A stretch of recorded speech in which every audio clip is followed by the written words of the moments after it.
Hey, everybody. Welcome to this is the first podcast. We are calling this the Gangster Movie Club podcast. This is the first podcast. With me today, I have my buddies. I have my buddy Freddy from high school. We've been friends since high school. Also, my buddy Vince. Professionally, we do a lot of podcasts together about the gold market. And I think all three of us, we love these mob gangster movies quite a bit. These two gentlemen with me, they know a lot more than I do. So that's why I'm having them here. In this episode, we're going to talk a little bit about how each of us, how we came to really like and enjoy these movies.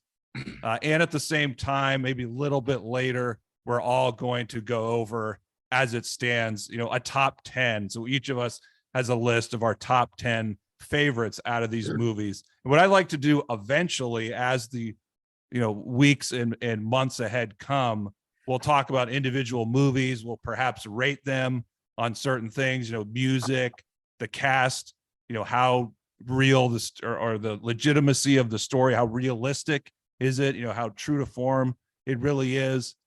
So those types of things, that's what we're looking to do. And I'll just say, how I came to love these movies. I wasn't watching these movies as early as my guests were. One thing I remember, Freddie, as you're listening, I remember that big house that we had in college, and it just seemed to me that Goodfellas was on TV all the time. Like whenever we were just home in the afternoon, home from school, home from work, we'd sit down and Goodfellas was on all the time. And so we became experts on the lines and the characters and everything. And so things like that. And at the same time, this is while The Sopranos was going on. And so I was talking to our mutual friend, Vav, we call him Vav for short, about 2 years ago. And we were talking about The Sopranos and Goodfellas and all these funny movies. And I just had the idea, and I was saying, we have to rewatch all these movies. Like, these are such great movies. We need some guy bonding time. We need like a guy movie club where we will watch all these movies together. And, so Vav and I, we watched a couple of these movies. And then after a couple months, I remember thinking, hey, Freddie really loves these movies. Like I remember watching The Sopranos with Freddie. Like, Freddie, I think you remember we were watching one of these episodes in my parents' basement. And I think it was the episode where it was Vito with the Johnny cakes. And I remember later that day when you were gone, my dad made a comment. He was like, hey, did you guys notice the symbolism of, the trains going through the tunnel after Vito's with Johnny cakes? So those are the types of things that popped in my head. I was like, hey, we got to get Freddie to watch these movies because he knows a lot more than we do. And so, not to belabor the point, but that's how I came to really love these movies. And for me, I love, I'm not, it's really like, this doesn't make sense, but I'm not a huge fan of violence in movies. So it's really I think all the other things in these movies are so great, just the music, the cast, the dialogue, in some respects, the cinematography, just, the history. You can learn about the history of the country. I mean, you can learn so many life lessons from these movies. And so, I mean, for all those reasons, that's, how I came to loving these movies. And, because I have a big mouth and I love podcasting about various things, I wanted to start a podcast about this and talk about it with people that I know have the same love that I do. And for example, like Vince and I, we were talking about the gold market. One of our podcasts, I just started asking him about mob movies, and we were talking about that for like an hour before we even started talking about the gold market. So I think it can be really fun and entertaining to talk about these movies and analyze them with people who really enjoy them. So I don't know which one of you guys wants to follow and talk about your own experience or why you love these movies. I'll jump in. So I grew up watching movies a lot. I was the youngest of three kids, and we grew up in the 80s, and it was kind of the era of go rent a movie on VHS at the store and put it in and have it for the weekend. And so we played outside a lot, but a lot of what we did involved getting a movie at the video store and watching it over and over. And so, that's kind of how we entertained ourselves a lot. And my parents could find a movie that we liked that would keep us occupied and keep us quiet for a while, they would do that. So I grew up watching a lot of movies, and then kind of got interested in mob movies, crime movies, because it was kind of this hidden world that I had never had any exposure to or seen anything like that. So it was kind of a glimpse into another world. And it was a way to, these guys always seemed so cool, a lot cooler than me. And so it was kind of just a way to watch them do their thing. My earliest experience with mob movies or gangster movies was, of course, The Godfather. As a little kid, my dad was obsessed with The Godfather, and he'd watch it over and over. And I remember as a kid thinking it was really boring, because it's mostly talk, and then talk interrupted with something incredibly violent or scary would happen, like a horse's head in the bed or somebody gets shot, and then it would go back to like talk for the next 20 minutes. So I didn't really appreciate it, but it was only until I got older that I started to kind of really appreciate it. And the first mob movie that I really saw that I really appreciated the kind of the history of the mob or the inner workings of the mob was Casino. And I was 12 years old when that came out. And it was the first movie that I really paid attention to and kind of learned and taught myself what the mafia was, that it was actually this real thing. And these guys, these weren't, Terminators running around. This was actual a reflection of real life, real history of things that happen in America. So that's kind of stuff. From then on, I've always had a fascination with it, kind of a morbid fascination with it, with kind of the dark underworld, like a lot of people do. And then of course The Sopranos just kind of solidified my love of everything mafia. All right, Vince. Okay. Let's see. So I'm a little older than you guys, and I'm Italian American. So I grew up, in terms of pedigree, I grew up in the inner city, Italian American, and so it was a part of our culture, both good and bad. And so there was a time when I didn't want to be involved watching those movies because I actually knew some people that were involved in the business. My mother grew up with some of the people that were in those movies, especially the Philadelphia people, I should say, not New York people. And I actually was bounced on the knee of Angelo Bruno as a kid because of the relationship my mother had with them. So, but sorry to interrupt. Was that Joe Pesci or Harvey Keitel in The Irishman? I forgot. Oh, that it was Angelo Bruno and I think it was Keitel. I'm not sure. Like it was Keitel. I think it was Keitel. But yeah, Angelo Bruno was Philadelphia had like basically two families, but we'll have plenty of time to get into that. But to give you an idea, like how the interfaces with the movies, from a young age,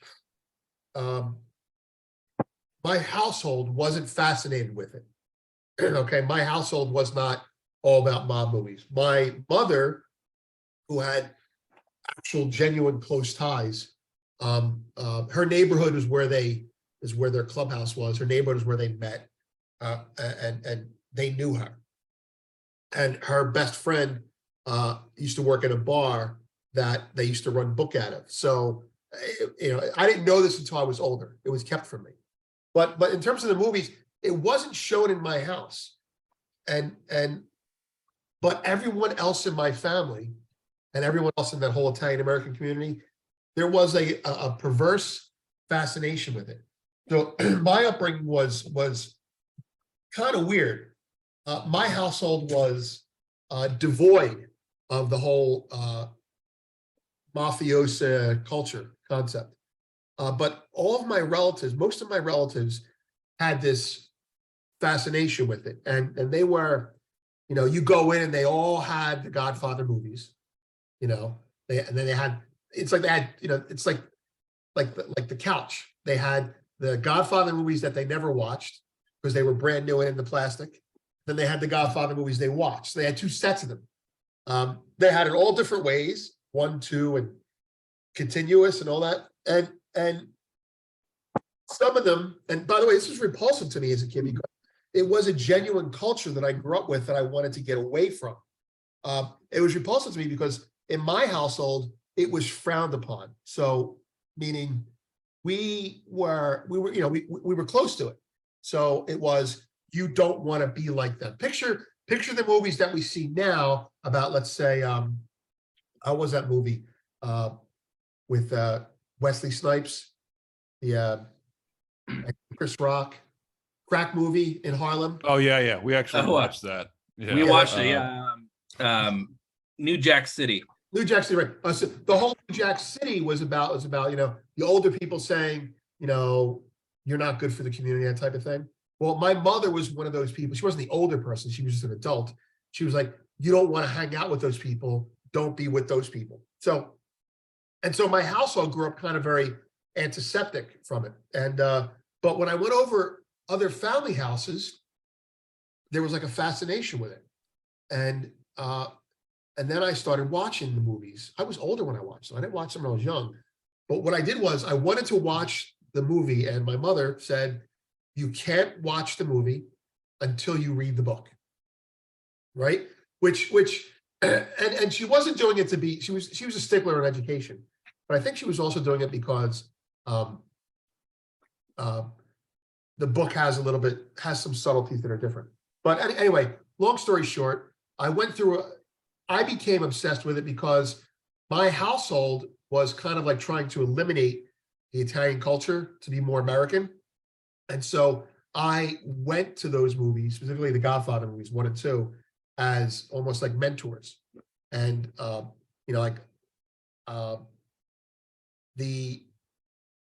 ended up being obsessed with Michael Corleone for a while there. I had one Christmas, I demanded that I be bought I'm not even sure the type of hat, a bowler hat, like he wears in Godfather 2. There was one time, now I'm in college. I'm in college and I'm a freshman and sophomore in college. And there's a senior there. We'll just say her name is Elizabeth. And she's from Italy. She happened to be Italian, but she was about 10 years older than me. And we started dating, and I went over her house as a passenger in her Corvette. Like, she was like a sugar mama to me. And she put on The Godfather 2, and I turned down sex to watch the movie. And that was it. That was the end of the relationship. But so that actually happened. And then in terms of movies, there's a lot of movies that appeal to me, but like, I'll give you some real life parallels. I took my first wife to see Goodfellas when it was in the theaters. So I was engaged, and I didn't get it. It was our first date, actually. So that's where I saw that movie, and that movie kind of blew me away because it was very different than The Godfather. And then I kind of moved away from it when I got into finance, because I moved to New York, and I had friends in it in Philly.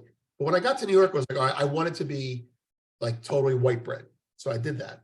And then in finance, people started talking about this show called The Sopranos. And I'm like, what the fuck? What's that? And so I watched it, and I didn't want to watch it. It kind of made me feel like I was going backwards. It's leaving the ghetto type of thing. But once I realized there was no stigma to it, and I didn't feel offended, it's like, oh, you're painting. It did offend me. I started watching it, and from there I started watching all the movies again. And so a lot of the movies that we've discussed prior, casually, those are movies that I started watching again afterwards. So I don't think I have the depth of knowledge or the recall, the total recall that you guys have. But I should be able to add a little color to it, or from an older generation's point of view. So this sounds like fun. Well, I don't sell yourself short just yet, but it sounds like the timing of this is good, because why, if this was 20 years ago, then you wouldn't have wanted to be a part of this podcast. Right. That's right. That's exactly. Yeah. So for the lack of for the lack of any transition, let's go into our top movies. And then also, I think we can also we'll talk about our top 10s, but then also mention maybe a few ones after that we didn't mention. I mean, Freddie, you were telling me about one. I mean, Vince, I know there's a lot of these more obscure movies that you have a lot of knowledge about those, whereas I don't. I've just watched like the top 20 or 25. I haven't seen many of the others. Freddie, I mean, would you mind going first and talk about what's on your top 10 list? Maybe say a couple sentences about why you really like the movie, or maybe a paragraph or so. We'll start with that, and then you can follow up with some hidden gems. Okay. Well, my top 10 gangster movies, not specifically La Cosa Nostra, but yeah, it doesn't have to be in order. So don't just say one and then talk about it a little bit before you go to the next one. So the first one has to be, not to be cliche or unoriginal, but it's just the way it is. The first one has to be The Godfather, the greatest mob movie ever. I couldn't defend saying any other. So Godfather 1, Godfather 2, those are the movies that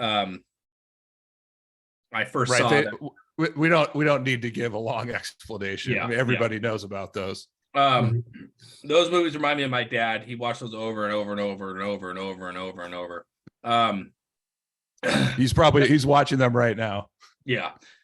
Casino, like I said, Casino has a special place in my heart because it's the first movie that I really understood what the mafia was, and that this was actually historic, part of history, part of real life. It wasn't complete fiction.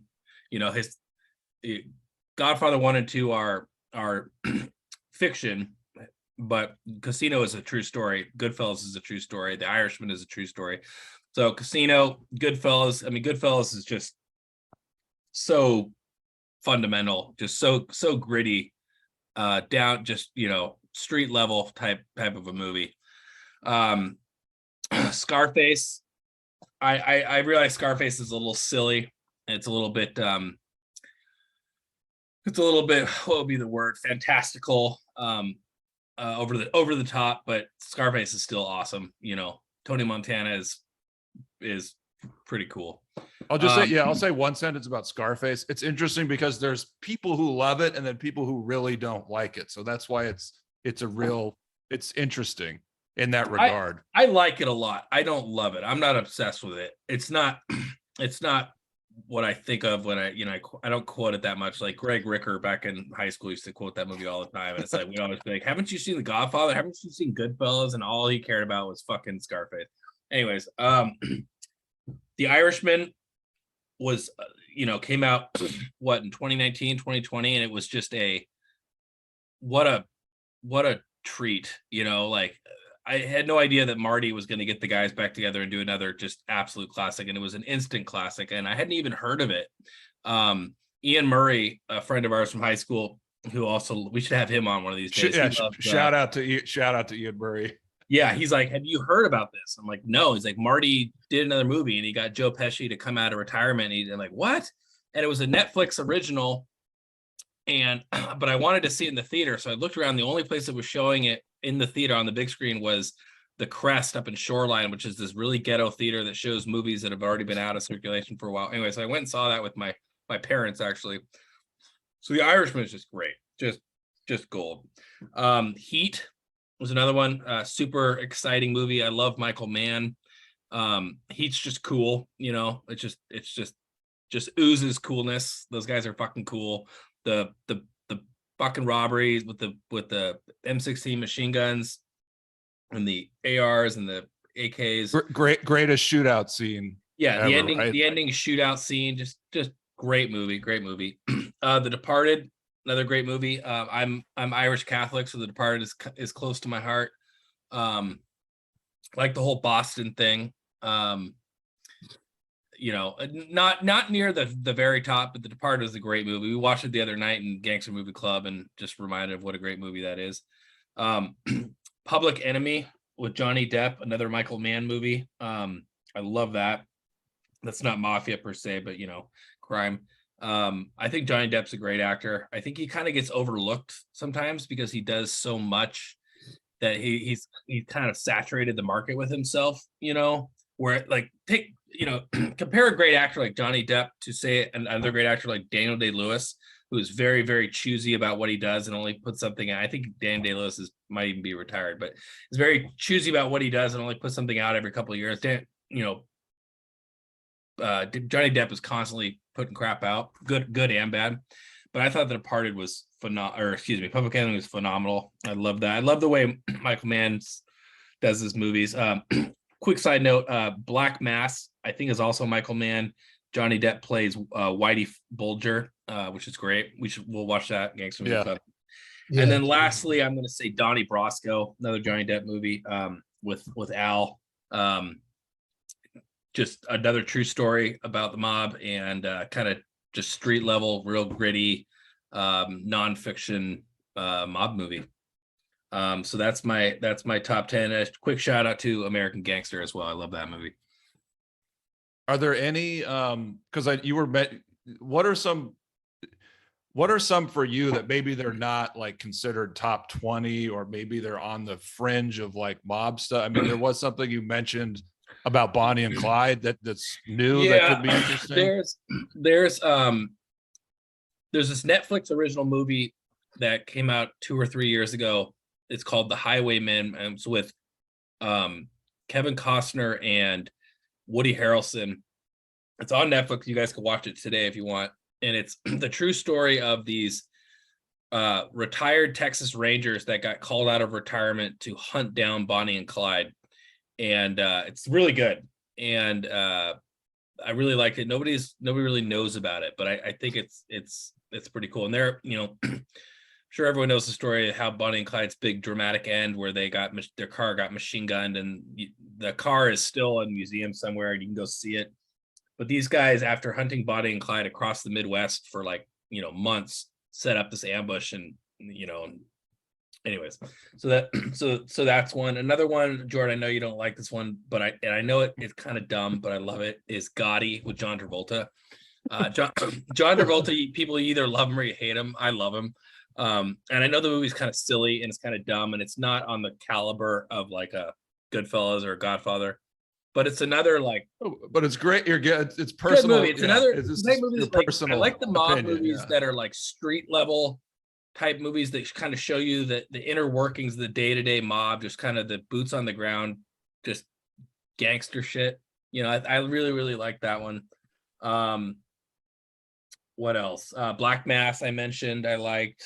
I like Point Break. That's kind of a silly movie, but it's a crime movie. I love those the ex-presidents. I love that movie. I like Collateral with another Michael Mann movie with Tom Cruise. That's really good. That's a great movie. That's a very good movie. Yeah. I mean, I could talk all day about this, but let's move on to someone else. Yeah. Okay. Vince, maybe give your 2 cents on some of these movies that Freddy mentioned. I mean, we kind of know the obvious on a lot of them, but you're really good at pointing out things that at least someone like me doesn't know. I think you know what I did? I mean, I went through, I pulled up the IMDb, their list of top 25 while he was talking, trying to find if anything that just jogged my memory, because there were different eras when I watched these movies. Like, I'll go through a couple of them, right? So there's Goodfellas. I'm not going to get into Goodfellas except to say that it is gritty, that it is realistic, that it does take any romance that you have. Like if you're in an Italian American community and your uncle has 2 copies of The Godfather, and everybody thinks that they're Don Corleone. Well, if you put him in front of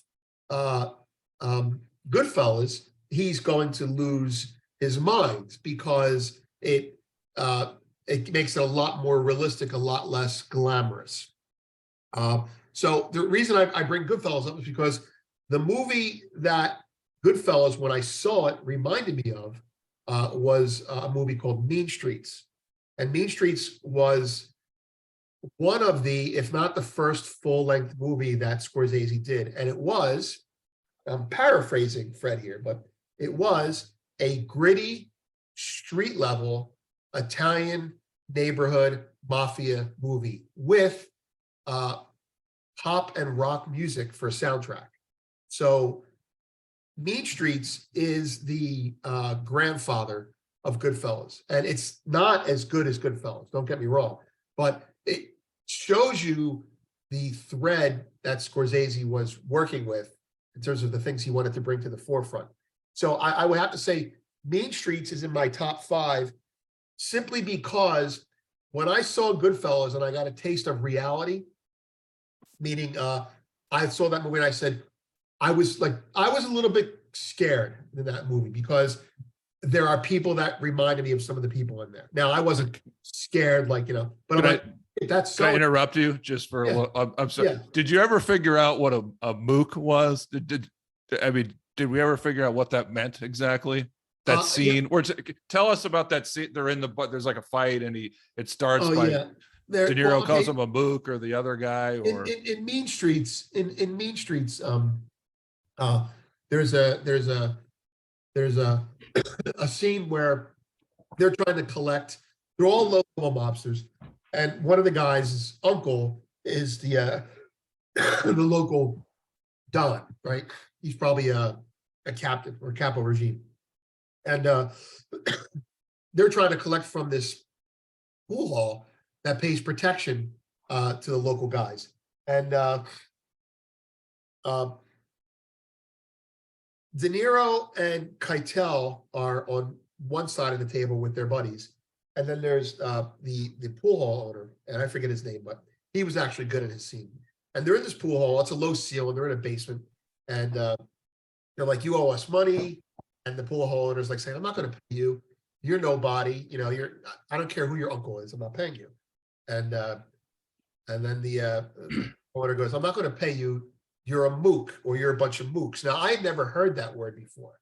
But when I watched it, I went, oh, that's very offensive. I don't know why, but it's very offensive.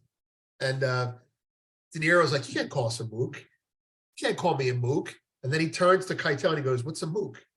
So that's the whole point. No one knew what it meant, but everyone was offended by it.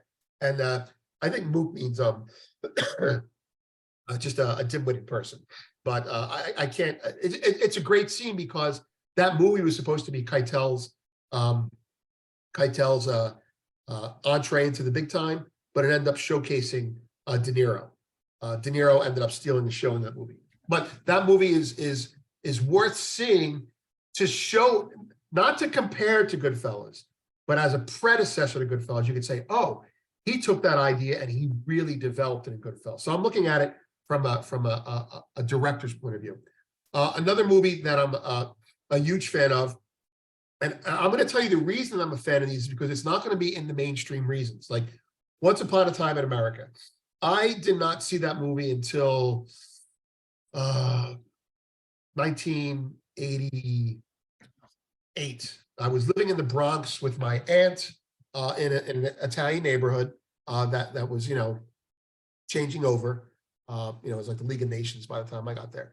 And that movie fascinated me because it had De Niro in it and they were playing Jewish gangsters.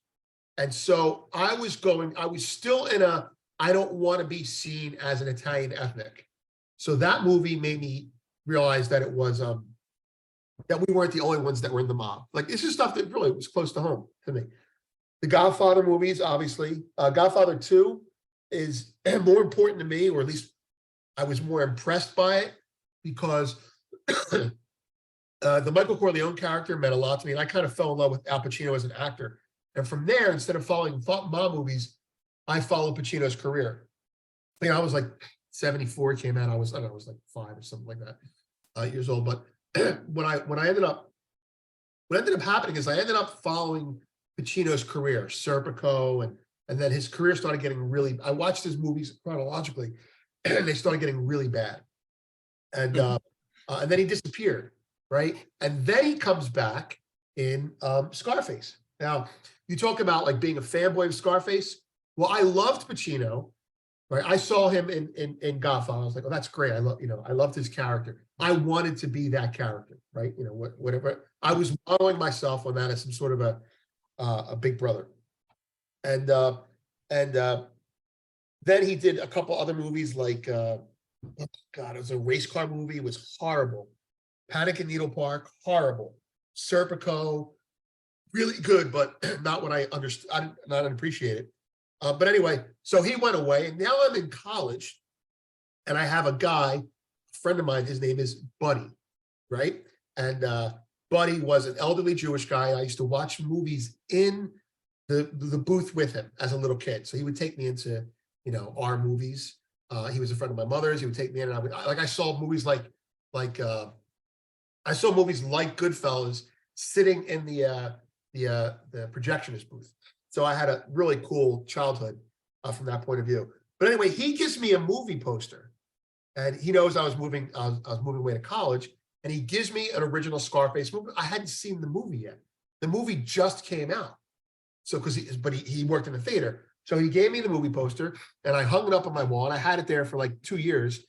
And then I saw the movie, and I was like, oh my God, Pacino's back. And of course I was obsessed with Pacino, and I love that movie as well. And for all the reasons that we'll get into. So that's something we can talk about. Another movie, you guys are going to mention The Departed. That movie's really good. I'm surprised at how good it was. I actually was surprised. So you're going over your top 10? Sort of. I'm looking at the IMDb. I'm saying because you've mentioned 3 or 4. Okay, you can. I'll go, and then you can go after me. But I didn't mean to interrupt. You can continue. No, it's all right. I'll wrap it up. Okay, but I wanted to mention a couple movies that are probably not going to come up in the top 10, but they are. No, that's good. That's good. Bronx Tale, because I identify with De Niro in that movie, except for the fact there's some scenes in there. Now, yeah, we watched that last night actually, and Freddy had never seen that before, which was surprised. Oh, really? I don't think he enjoyed it as much as me and Vav did. I mean, I really like it. It was a morality tale, right? Wouldn't you call it? Yeah, you're right. It's a morality tale. Yeah. It's almost like it was from the bus driver's. I think one of Freddy's criticisms, and when I was taking notes and I wrote that down, is it is kind of slow developing. Like I've only seen it a couple times, but with the little, the really young kid, like when he's young, the main character, I didn't realize how much of the movie that was. I guess I was thinking about Goodfellas. And it was like, oh, well, this is just like a little part of like it seemed like it was half of the movie at least. And it's interesting because the narration borrowed from Goodfellas, and there's also a scene where they like introduce the guys. I mean, it's not as legendary as the one in Goodfellas, obviously, but he's like the bartender is Tony Toupee. There's just extremely obese guy, Jojo the whale, Frankie Coffee. I mean, there are some. It's funny how it kind of copies Goodfellas in that regard. But yeah, you're right. It's more of a morality tale. But I think it was, I think it's like the quality of the movie, I think, is like really, really good. Yeah. I mean, it's more of a cultural movie. Like the reason, look, put it this way. I'm not going to say that was my childhood because I was younger than that. I wasn't born yet. But there's scenes where the father is telling him to stay away from those people. Okay.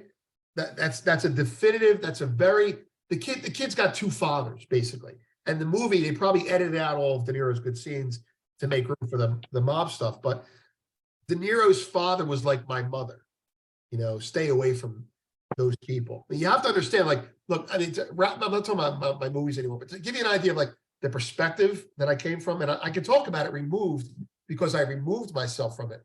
But we were playing in the neighborhood one time, okay.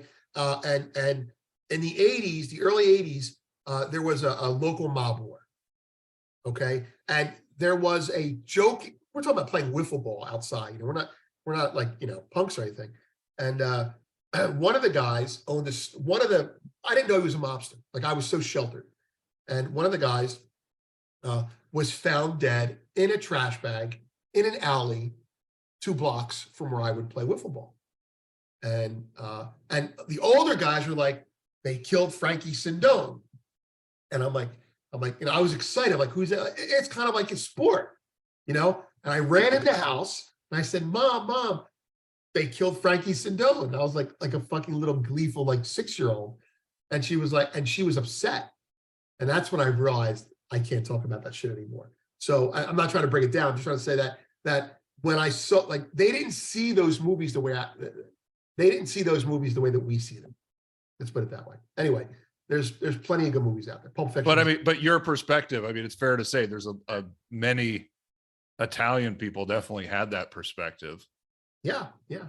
Well, The Sopranos was actually hard to stomach at first. You know what it's like when you're watching a show, or you're watching, let's say you're watching a video of yourself, right?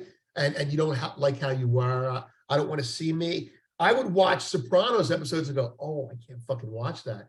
It reminds me of blank. You know, it was like PTSD. But after a while, it was fucking great. I loved it. I love those. The Sopranos is the best TV ever made, I think. Anyway, so there you go. I don't want to hog Yeah. time. Yeah. All right, Jordan, why don't you go? Should I get into my list? Okay. Yeah. Yeah, and of course we can adjust these lists over time. So these are just not necessarily the best, but what I think are, at least for me, the top 10 favorite. And okay, maybe I'll start with number 10. I have these ranked. Of course. Yeah, of course. But yeah, and then maybe there's a couple other ones I'll talk about. For me, number 10, I mean, I don't know. I don't know if this, when I update it, if it'll stay in the top 10. I have The Untouchables, just because I like the fact it's a Chicago movie, you know, because everything's centered around New York, basically. Uh-huh. The music, I really like Ennio Morricone. I like his music. So I mean, I like those aspects of the movies. Really good cast. I mean, Sean Connery, I think he won an Oscar for it. Although his accent, you know, why is this Scottish guy in Chicago? You know, it's kind of unusual. And Kevin Costner, I don't know. Maybe, I mean, he's a great actor. He did a good job. I don't know. Maybe the movie might have been even better if there was somebody else who was more believable, possibly. Right. In what way? Like less known? Is he too famous? Yeah, I don't know. Yeah, maybe.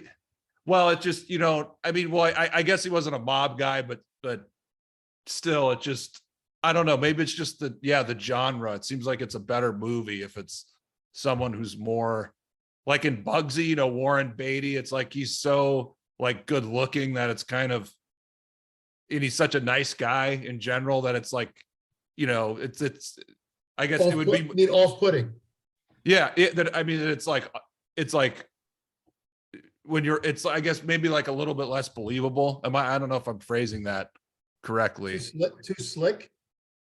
Yeah, just like a little too slick and like too polished. And, you know, both of them have like you know, they're like a nice guy persona in real life. And so it's hard to. Don't you think Goodfellas ruined it for all of us though?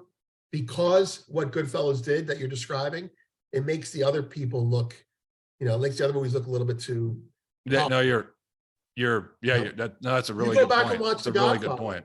Go watch The Godfather watch Goodfellas and then watch The Godfather. You'll say, The Godfather is a great production piece, a lot of good acting, but I don't believe a fucking word of it. Yeah.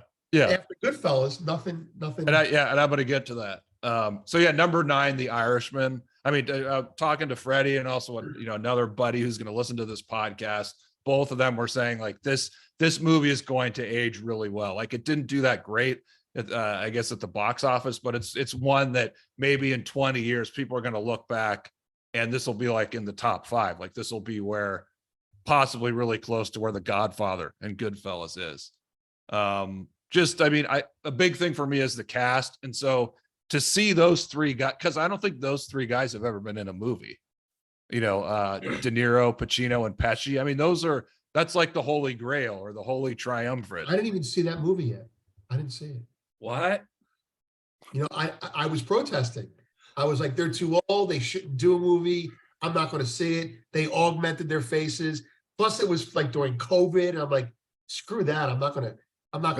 Yeah. Shout out to my buddy Dave Scarica, who's also, kind of in our industry. Vince, he's going to come on to one of these pods, and he had the same reaction. But I'm prejudiced, so I know that I have to see it because enough time has gone by, and I'm like, you know what?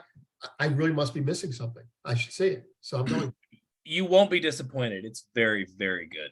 It's very good. And it's very like historical. It goes through, it's the whole story of the mobs and the unions, centered around Jimmy Hoffa. Right. It's phenomenal. It's really phenomenal. I like how the JFK, like they showed that whole thing, the mob helping him get elected. I wish like that could have been I know you can't make the whole movie about that, but just because there were so many things that were happening in history around that time, but that's just a great, like that by itself would be a great mob movie, like how the mob helped JFK get elected. And then maybe they killed him at the same time.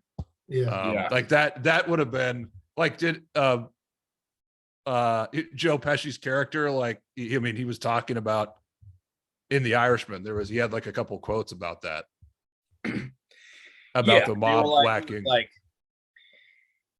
they were telling Hoffa. Who did he play? Joe Pesci played Rusty Avellino, I think his name is. Russell Buffalino. He wasn't playing Sam Giancana because he played that movie. No. Okay. Russell. No, you're right. Excuse me. Russell. And so Keitel, who was the other? So Keitel played Angelo Bruno. Is that right? Russell Buffalino. Right. You're right, Jordan. Anyways, they're telling Hoffa to after Hoffa got out of jail, he tried to get the presidents of the Teamsters Union presidency back, and their mafia wanted him just to quietly go off into the sunset, spend more time with your grandchildren kind of thing, and he wouldn't.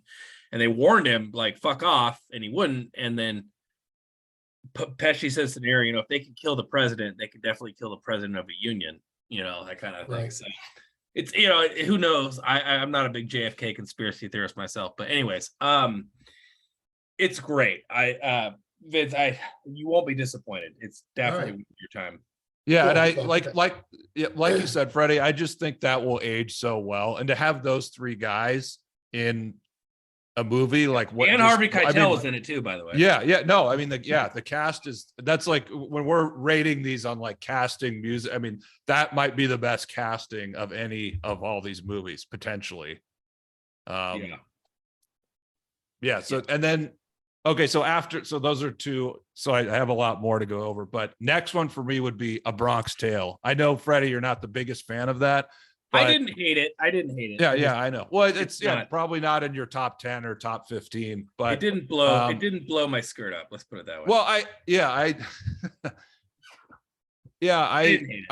think it's really well done. I think the performances by the cast, just the acting and the execution of the whole thing was really, really good. I just think the life lessons, and it's just not that kind of story. They could have done it like a cliche way so many times, like, oh, well, maybe the mob boss is like, he's like the bad dad and he has like a good dad. But so there's just, I just think the way they did it. And of course, De Niro, that was the first movie he directed. Of course I love almost everything he does. And I like, and this is another thing I forgot to mention earlier. And I'm going to get to Goodfellas, but I like some of the end of these movies. And this is why The Sopranos is so great, because they show what happens at the end. Tony with the last episode where one of the last episodes, he's in that safe house with his guys. And it's like, who the fuck are these guys? Everybody's like died. Who the fuck are these guys? Like these characters, we don't even know who they are. It's just like, his crew is just a bunch of guys who are not like frontline guys, you could say. And so it's like that. I mean, that's how this really ends. Like yeah, there's a lot of glory for these guys in the beginning. It looks so cool. They have power, but at the end, it ends really badly. I mean, it ends in tears for these people's families. And so the end of A Bronx Tale, I know it's kind of shocking and harsh to some degree how I mean, I won't give it away for, people who haven't seen it, but I just, yeah, I think it's great. And I think that time period is great. So, I mean, we already talked a little bit about that. I mean, anything else you could add to that, Vince, or have we said it? No. Keep going. I want to hear your movies. Keep going. All right. So next one is, so this will be number 7 for me, Once Upon a Time in America. So you talked about it, Vince. I love these movies that are really long, and I mean, for me, the cinematography and music are really important. I love those things. And so for this movie, the cinematography and music are both really top level. Ennio Morricone, the composer for Untouchables, he also did the music for this one. Yeah. And I mean, we watched it, Freddie, with our Gangster Movie Club, but it's so long. And I think, I mean, there's, we'll do an episode about this movie, and I'm sure all this, Vince, but I think originally he wanted to make it like 2 movies, like The Godfather. Yeah, he did. And so Sergio Leone, who's famous for doing all those Westerns. And I mean, it took him like 10 or 15 years to do this movie. And in Europe, when they showed it, like it got a 15-minute standing ovation. And then it got to the US, and people, I know you guys know this, they completely messed it up. Like they cut it up to like a little 2-hour version, and it just completely fucking bombed. I mean, excuse my language, but I mean, they completely butchered this in the US. And then it was actually Scorsese and his foundation in 2012 who, like, they got all the old, I think it was like 4.5 hours of footage.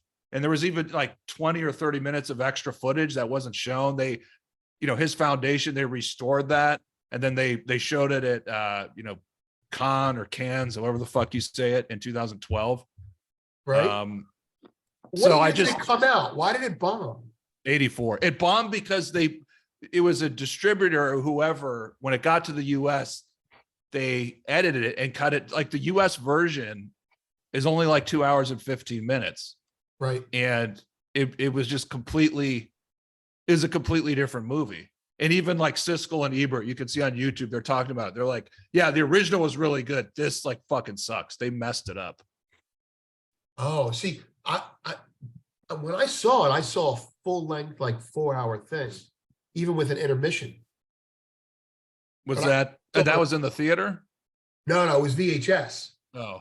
So I don't know. Maybe I haven't seen but it was really long. It was really good. And every time I go back to it, I see it a different way. Like the most recent time I saw it, and I don't think I'm going to be a spoiler, but in the end, when De Niro's character is facing off with James Woods, right? Yeah.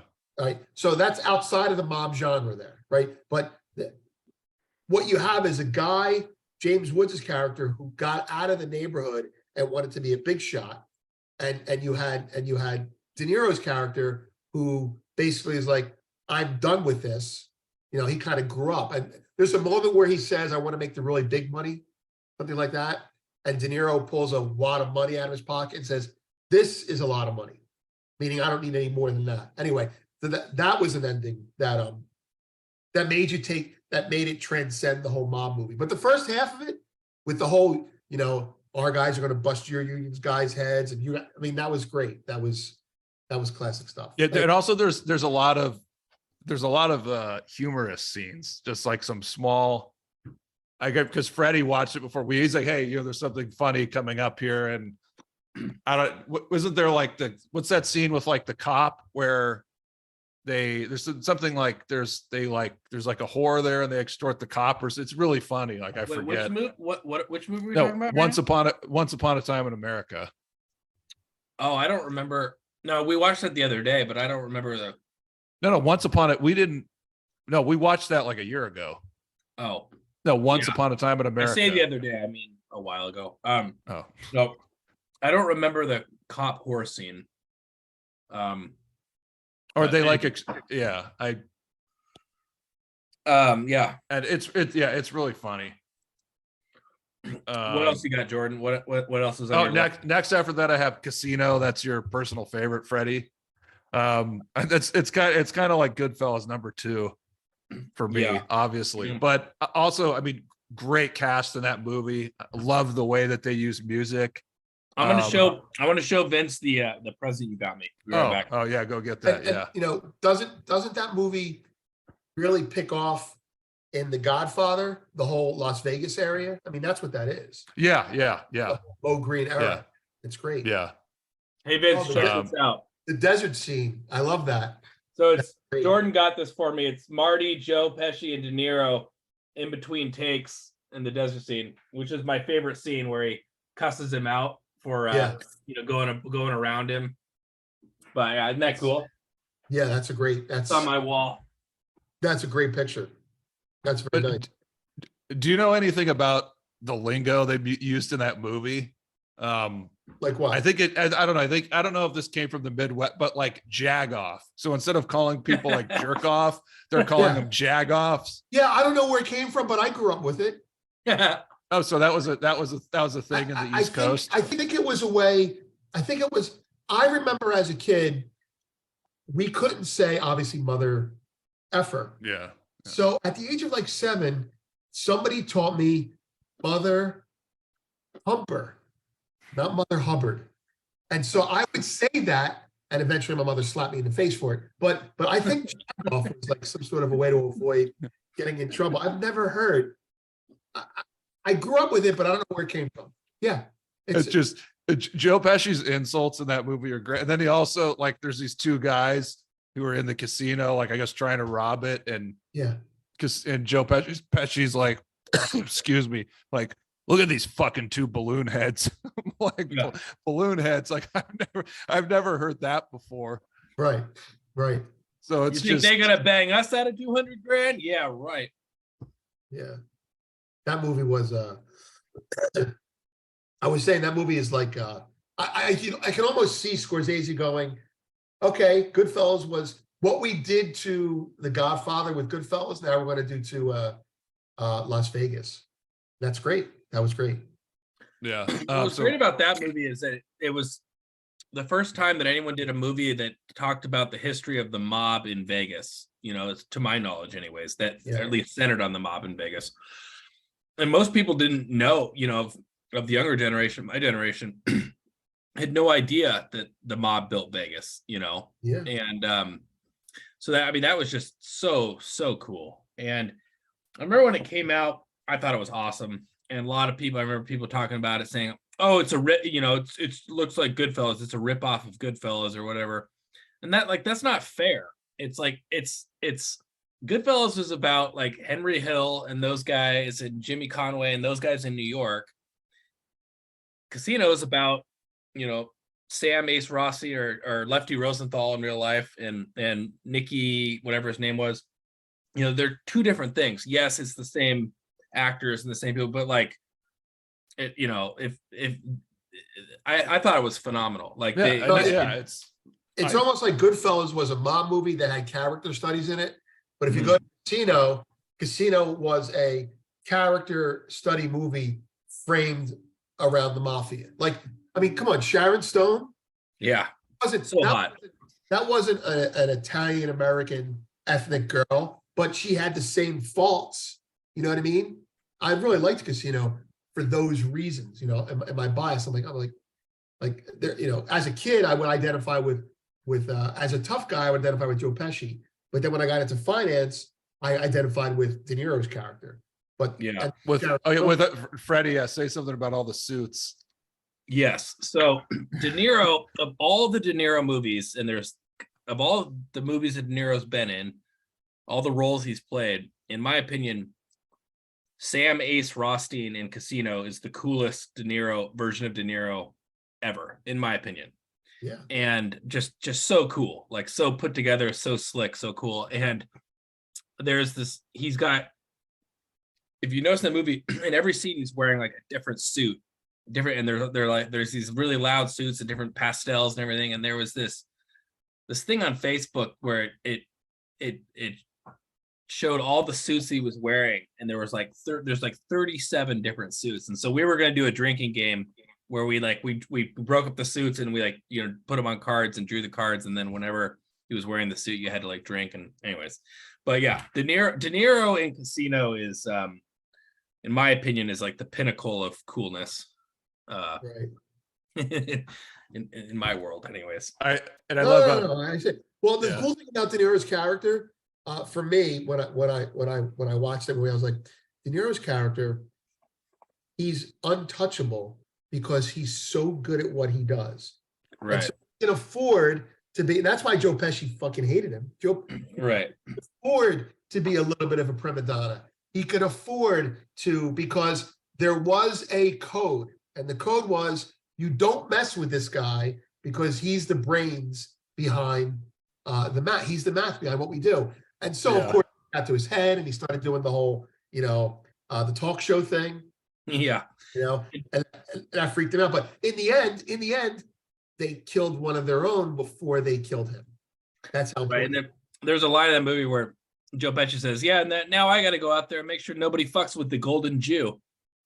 Right. Exactly. Like in that movie, he seems very Italian because he's De Niro and he's Italian, but the character's actually Jewish. But but yeah, there's a lot of anti-Semitic quotes in that movie. Well, De Niro's half Jewish in real life. Oh, he is? Yeah, he's half Jewish, half Italian. Wait. I never knew that. No, wait. I'm sorry.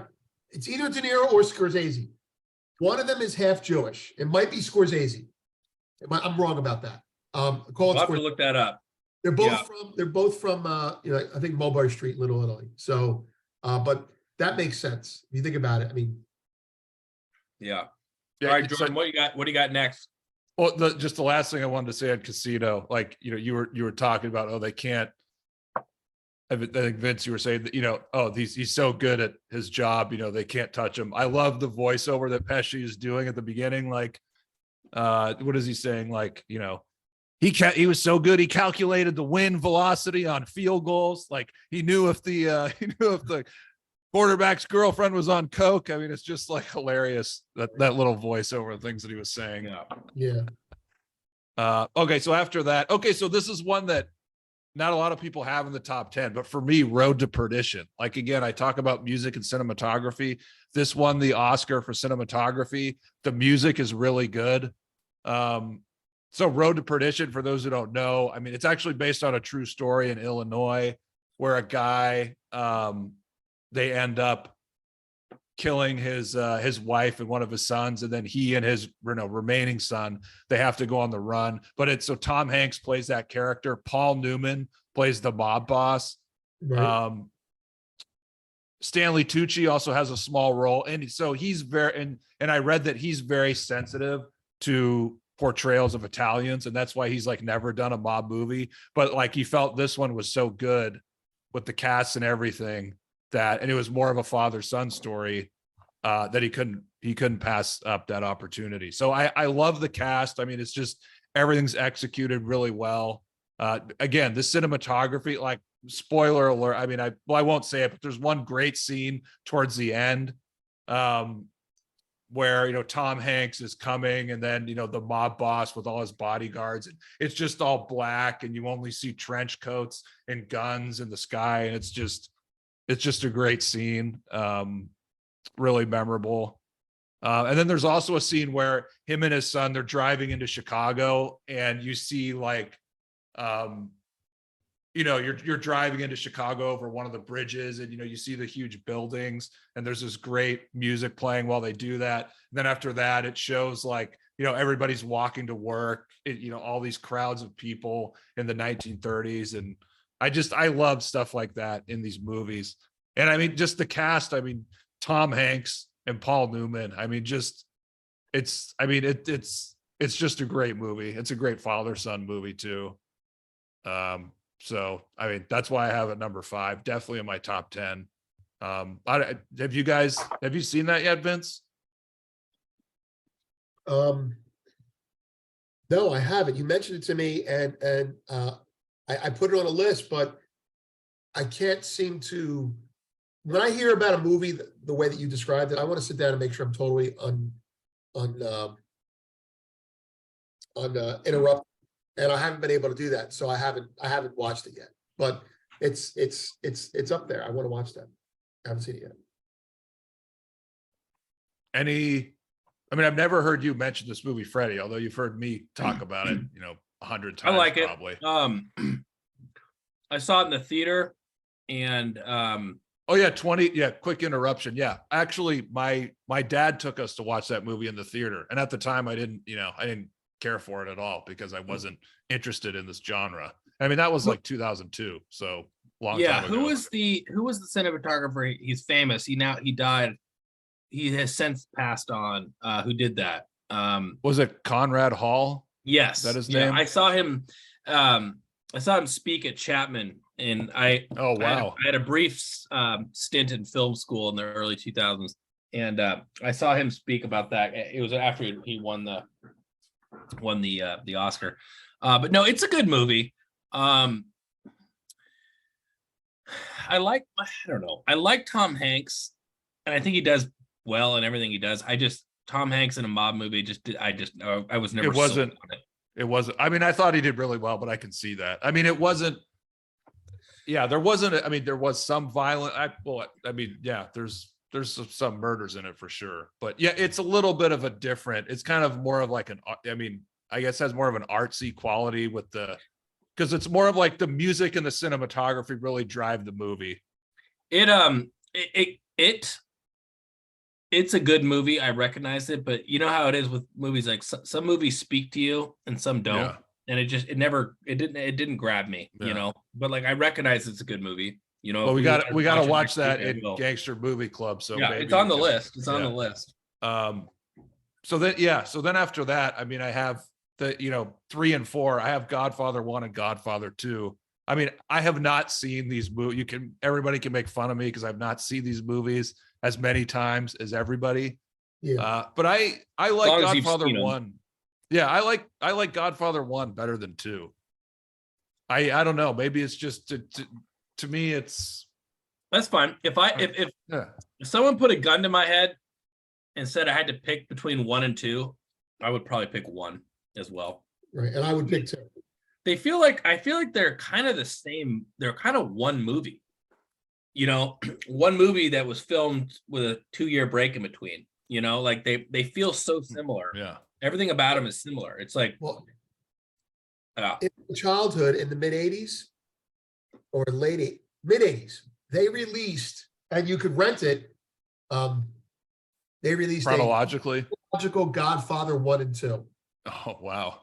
Okay. It was a special edition, and this is the one that my uncle had 2 copies of.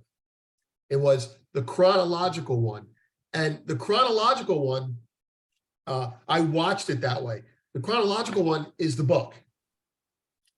The movies are the 2 movies are not the book, and so when you read the book, you get a better feel for the flow of it. But when you watch the movies, the way it's put up there, it loses something. And I think it's just because of the way the cinematography was done. I prefer 2 because I was infatuated with the Michael Corleone character, but I still prefer 2 now because De Niro and Pacino together is the trade-off that I'm giving up.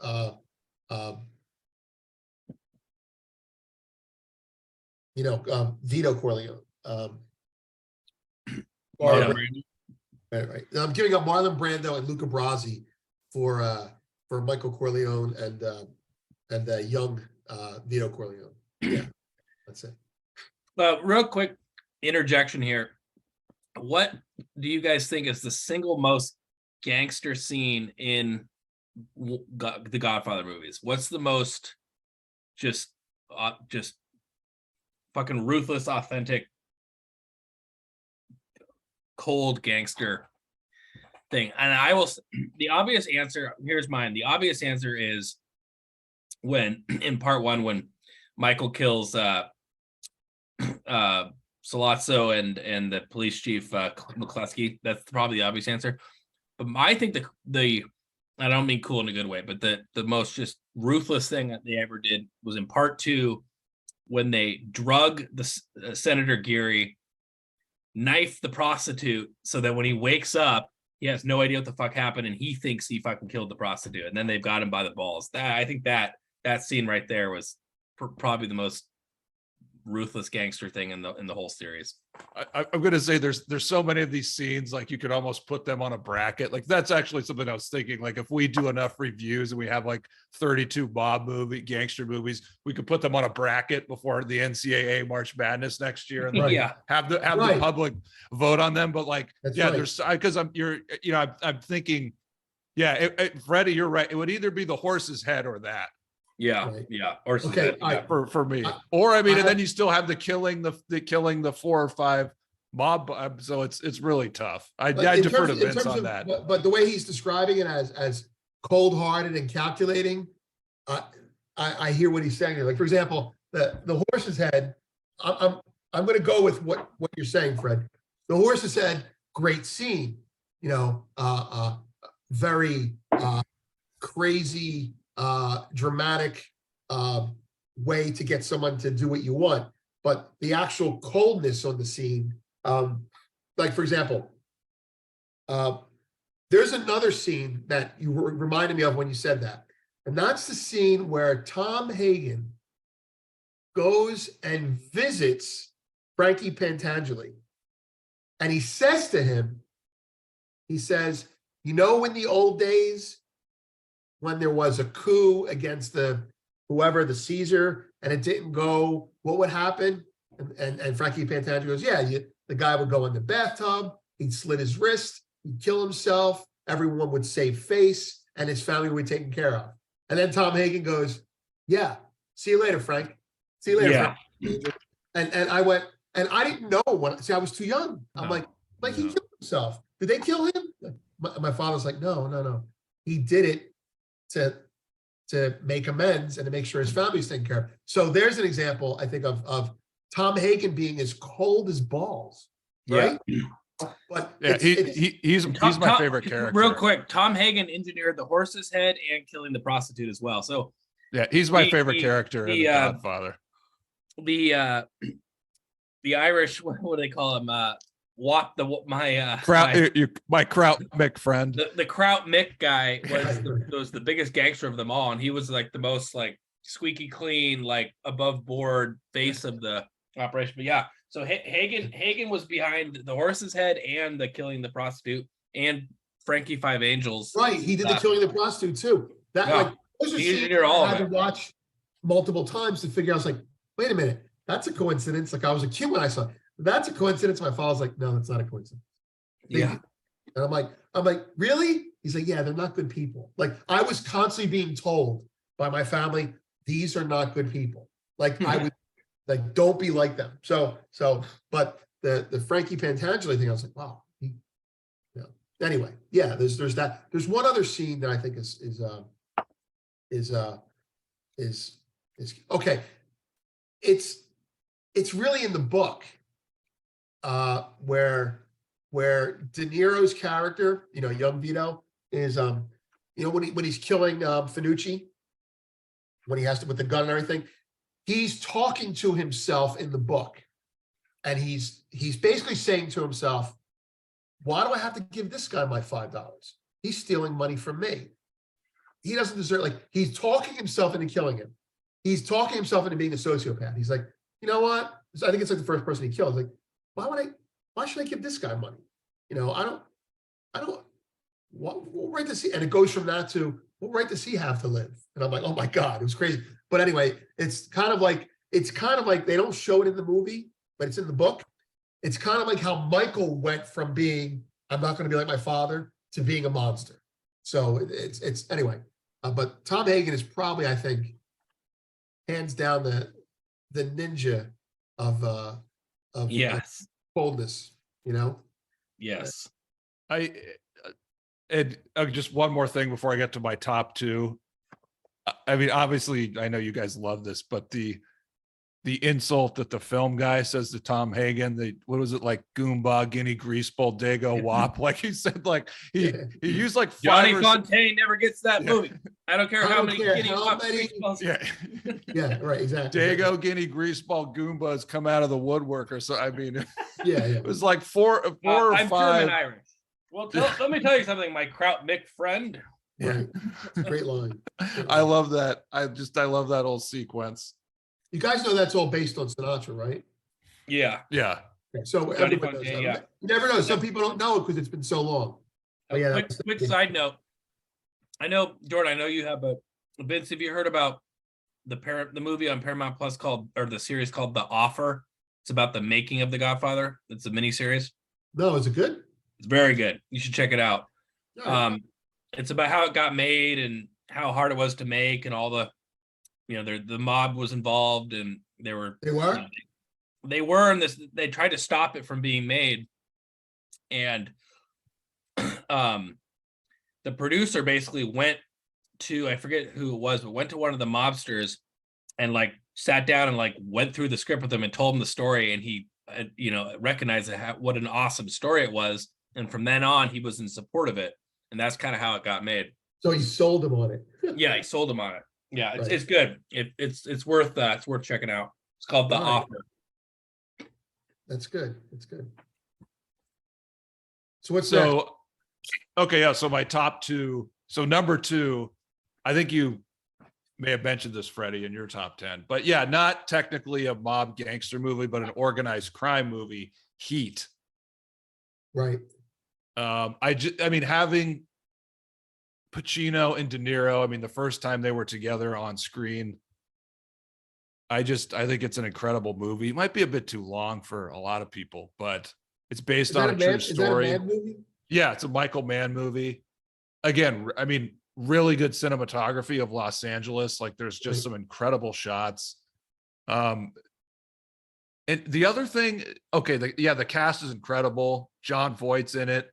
The guy with Dennis Haysbert, Pedro Serrano, he has a great little arc in that movie. Val Kilmer, the guy who just passed away, I forget his name. What's his name? I don't know. Yeah, I'm drawing a blank on that. And I guess What's the Freddie who's stepped the away. character? Who's the character? It's not Val Kilmer, it's the other guy. Tom Sizemore. Yeah, Tom Sizemore, the guy who just passed he away. just died the other day. Yeah. Shout out to him. There's so many great characters with little arcs. The guy Wayne Grow, the bad guy. I think I mentioned this, Freddie, but Wayne Grow actually went to prison for some marijuana thing. So he was there for like a couple years. I mean, this is in real life. And the guys in prison were calling him a Wayne Grow. I mean, that's how memorable he was in the movie. You mean the actor went to prison? Yeah, the actor went to prison for some, Yeah. marijuana thing in the late 90s or something. And the guys in prison were calling him Wayne Grow. Yeah, They had all seen the movie. And I just like the way that movie the ending, not just the one ending scene, but the whole ending is just fucking great. With De Niro having to make a decision of what he's going to do, all the quotes about, I can't take the heat. Never, what's the quote about something like, God, I'm going to butcher it. It's about, if you have 30 seconds, never get too attached to something you can't, walk away from in 30 seconds. Something like that. But no, it's an incredible movie. And all the small, the supporting characters have great arcs. They all have great little stories. I'm sure you've probably seen that, Vince. Oh yeah, I've seen it. It's great. It's great. Yeah, I liked it a lot. I liked Pacino's character more than De Niro's in that. And I thought I would like De Niro more, but. And it's sorry to interrupt. It's also funny. I mean, Pacino, there's some she has a great ass. There's scenes like that. And he's just the way he's yelling at guys where there's some, there's a great quote where Pacino's, whoever she is, the third wife or the third ex-wife, the guy, Pacino gets there and the guy she's banging on the side, he's there. And Right. and so the woman says, like, you know, you make me demean myself with Ralph here just to get closure with you. Like she's just insulting. She's just insulting, you know, like her toy on the side, like right in front of him. Just, I mean, there's a lot of, there's a lot of humor in that movie. And that's even Michael though Mann, right? You said? Yeah, Michael Mann. Yeah. Yeah, It's he's one of the guys from the incredible. 80s that he's one of the guys from the 80s that as being a little bit older, he's one of the guys whose 80s timepieces actually held up. Like he didn't, that was him, he was Manhunter, right?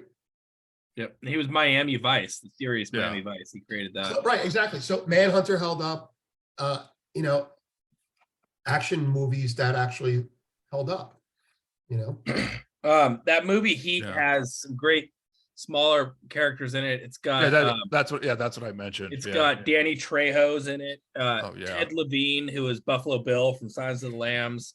It's got the guy can't remember his name, but he's the bad Indian in Dances with Wolves and Last of the Mohicans. It's got Jeremy Piven's in it. It's got that Henry Rollins is in it. It's got that guy who's in fucking Dennis Haysbert. Yeah. Yeah, it's got John Voight's in it. It's got the Hank Azaria, who's the voice of the Simpsons. It's got I love John Voight in that movie. His arc is so great. And there's and also the guy, I don't think you mentioned it, but also the guy who screws De Niro, who ends up screwing him, and later in the movie, De Niro, or he was on the phone afterwards, and he's like, "Who am I talking to? I'm talking to there's a dead guy on the other line." Like, just like a chilling, a lot of shit. Yeah, just like a chilling line to that guy. Yeah. But yeah, no, that's and I have a buddy, and that's his, out of all these movies, that's his favorite movie. So for one episode, like, we're gonna cover that in depth, as we are with a lot of these things. So for me, number one is, you know, I haven't, obviously you can probably guess now, is Goodfellas. Right. And for me, I mean, I mentioned this earlier, but of course the Godfather movies are great, but I just think they glamorize the life, as you can say. They glamorize it too much, and they don't show the real negative side and how this really ends. And I think that's the beauty of Goodfellas, but also The Sopranos. Like, that's why it's a great series. And I mean, even, you know, I was saying the same thing with Bronx Tale earlier, how that ends, you know, for the bad guys in that movie. And so that to me, just the whole complete story of when it starts out and basically what happens at the end. You know, Scorsese did that, and obviously The Sopranos, you know, as you guys know, was hugely influential.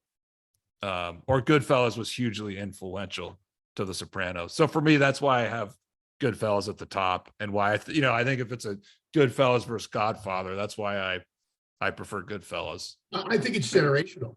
And for me, it's Godfather. I'd expect it to be like, I mean, because I saw Goodfellas in the theater, and I was like blown away. And even though I was blown away more than I was by watching The Godfather, which I saw as a little kid, didn't really get, you know what I mean? And then when I got it, I'd seen it like 3 times later. Goodfellas had a bigger impact on me, yet Godfather remains, you know, number one for me. And that's probably because of some nostalgia thing, you know, like, but Goodfellas is a far better movie in terms of, I mean, you probably couldn't have made a Goodfellas back when they made I bet you if you wanted to make The Godfather like they made Goodfellas, they probably wouldn't let him make the movie, The Mobsters. You know what I mean? Like, he had to. Oh, that's a really good point. Probably had to make it a little bit glamorous, because the book was not glamorous. And I'm not saying it wasn't gritty. The book wasn't gritty.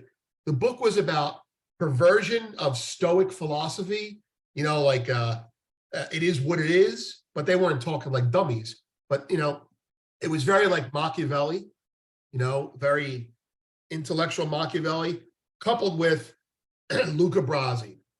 He was a heroin addict. He was scared of no one, and, you know, and that type of stuff. And then he killed his son. Like, you're like, oh my God, like, this book was a template of sociopaths. But the movie was not as frightening. I think now that's why my mother wanted me to read the book first, because the movie was, a little bit. You can't make a Goodfellas back then, is what I'm getting at. Yeah. Jordan, have you read The Godfather? No, I have not. I think you should. It's pretty good.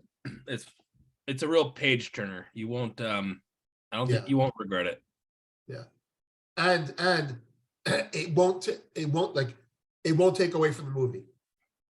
The movie was that good, in my opinion, in terms of recreating the vibe, but not the details. Yeah, and so I mean, I guess ones that not on my list that I don't think I've watched it front to back, but the HBO Gotti movie, which we are going to watch it with Gangster Movie Club. I'm gonna finally get the DVD, Freddy. But there are some people who, for them, it's like, yeah, that is like really should be near the top. Have you seen that? The Travolta movie? No, not the Travolta one that Freddie loves. It's not that one. It's no, this is completely. This was done in the 90s. Like Armand Asante plays Gotti. Oh, yeah. There's lots of guys from The Sopranos who are in that movie. Right. And no, I'm ready.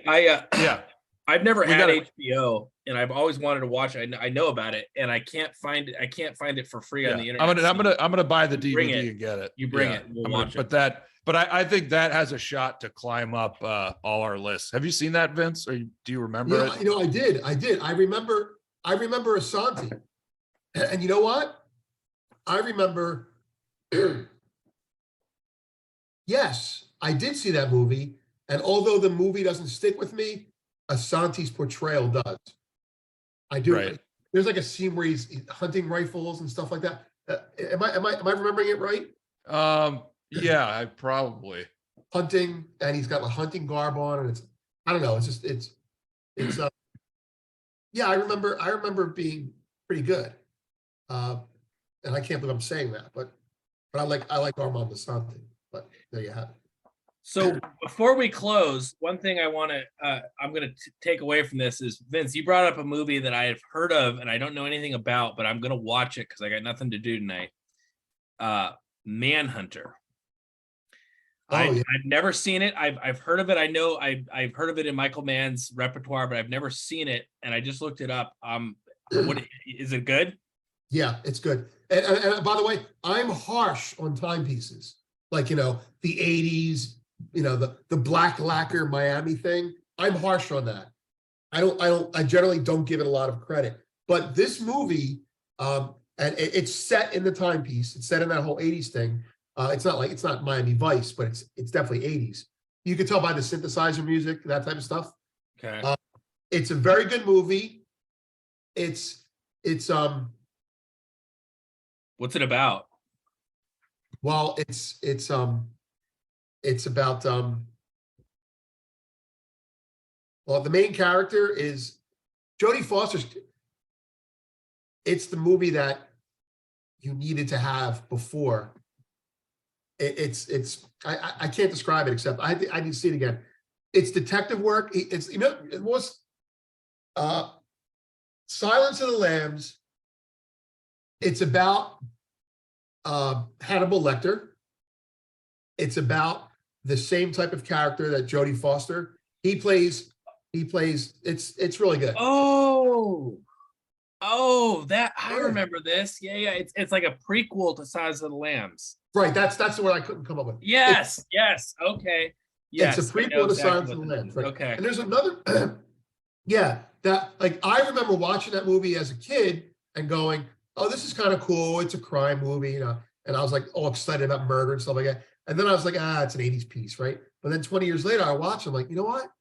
Pretty good, and it holds up. It's like I think that the Silence of the Lambs just lifted all the plot devices from Manhunt.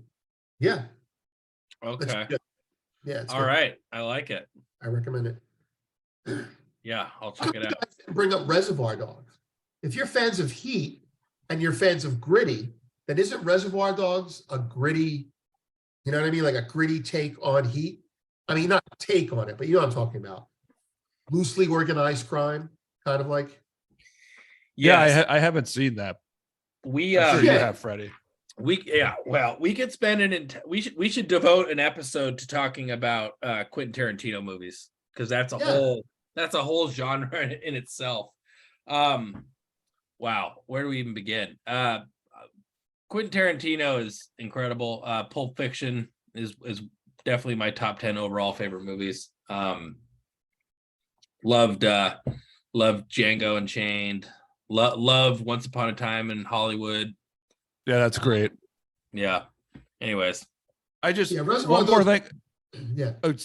Sorry, Vince. I just one No, I more just thing I want to want say to that mention. Reservoir Yeah, go ahead. Dogs is the predecessor in terms of his, right? I mean, I don't know film that well, but I saw Reservoir Dogs when it came out, and it blew me away. I was like, I don't get it. Like, I didn't get it. I was like, what the hell's going on here? Like, it was not like any other movie. And so Pulp Fiction is like a mature version of that. So anyway, I mean, in terms of what he was doing. So what I wanted to mention, like this goes into, that area of like other movies that most people probably haven't seen, but it can be part of this whole genre. It is a Michael Mann film, 1981, Thief. Have you guys seen that? I I have saw not, that- but I want to. James Caan, right? Yeah. And so a buddy was telling me, like, if It's you a great love movie. Heat, if you love Heat, like this, you'll love this movie. It's a great movie. I mean, I saw it a long time ago. It's worth seeing again. Yeah, because he's facing off against the mob in that, right? I think Yes. so. Like I'm you know, looking at the IMDb right now. Yeah, Dennis Farina is also in that. yeah. Nice. It's a Michael Mann, also an 80s movie. Yeah, that's like man coming into his own, that movie. Yeah. Yeah, this looks pretty good. Jim Belushi. All right. But we should probably wrap this up.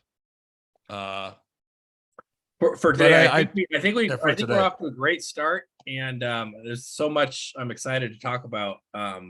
I feel like we could talk for 100 days straight. Oh, Yeah. yeah, absolutely. Yeah, and like I said, I'm gonna have a few other people on at times, and we're gonna Guest stars. the guest stars. Yeah, we'll talk about a lot of these movies. Like we'll devote single episodes to them. But yeah, I mean, I thank both of you. Because both you guys know a lot more than me. I'm being serious. Whatever. And no, I just love talking about this stuff, and it's great to be able to do this. It was a lot of fun. Oh, I want to Good, throw a good. movie at you. You guys should see, because you mentioned Angelo Bruno. Did you see Legend yet? No. Legend, like the old movie Legend with Tom Cruise. No. Tom Hardy, guy who played. Oh, Big- okay. Legend. Tom Hardy. He plays 20 He plays twin Okay. brothers, English mobsters. Oh, I see. I love Tom Hardy. Oh, the Okay, the Cray brothers. Yeah, I heard about this. The Is Cray that brothers. it's new, right? Relatively new. It's relatively new, but it's What's actually, it on? Like, what's it streaming on? Where would I find it? I don't know. It's going to be in Netflix or Prime. Okay, It's going to be. I got Netflix both. or Prime. It's probably free by now, but I bring it up because Bruno's in that movie. It's good, Oh, worth wow. watching.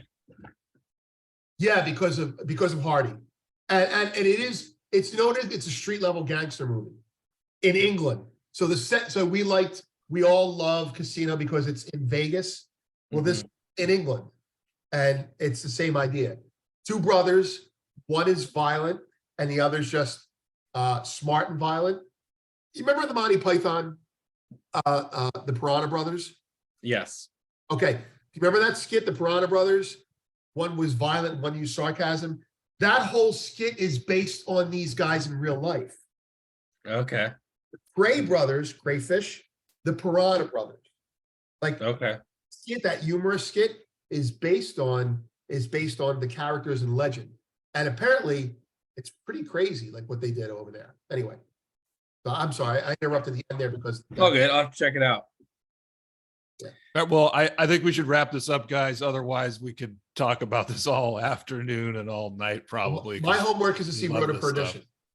We all have homework now, No, right? the Yeah. Irishman. Oh shit, Irishman first. Sorry. Oh, I'm you gotta gonna see do Manhunter. Yeah. How about this? I promise I'll have Thief, Manhunter, and Legend all viewed if you have Road to Perdition and Irishman viewed. Okay. Road to Perdition, Irishman, and I will rewatch Heat because you guys are really in there, and I'm like, wait a minute, it's like forgotten for me. The Road to Perdition, Irishman, and you, Jordan, you haven't seen Reservoir Dogs? Yeah, Jordan. I come on. guess that's my Come on. homework. What the hell's the matter with you? Right, exactly. I don't want to. Hey, well, hey, that's that's why we're doing these all right, pods. Jordan, that's your homework. Reservoir I told Dogs. you guys I don't know as much as you guys. I haven't seen as many movies. So what we'll do at how about this? At the end of every episode, we'll assign homework to each other. Yeah. Everybody's got their assignment. All right, I got mine right That's here. good. Yeah, That's good. and the audience can also Well, there's the review. There's the review. I want to hear what you think as a first-time viewer of Manhunt, right? I want to hear what you think as a first-time viewer. I want to hear that because that's like virgin stuff, It's like, oh yeah, that's a great first take, And obviously, and I'm going to watch Irishman and Road to Perdition. Awesome. Yeah. All right, guys. All right, thank guys. you so much. We'll Yeah. we'll do this again soon. Yeah, I think we got to wrap it up. But for the listeners out there, thanks so much, everybody, for tuning in. Some of you guys, you know how to contact me, so you could give me feedback.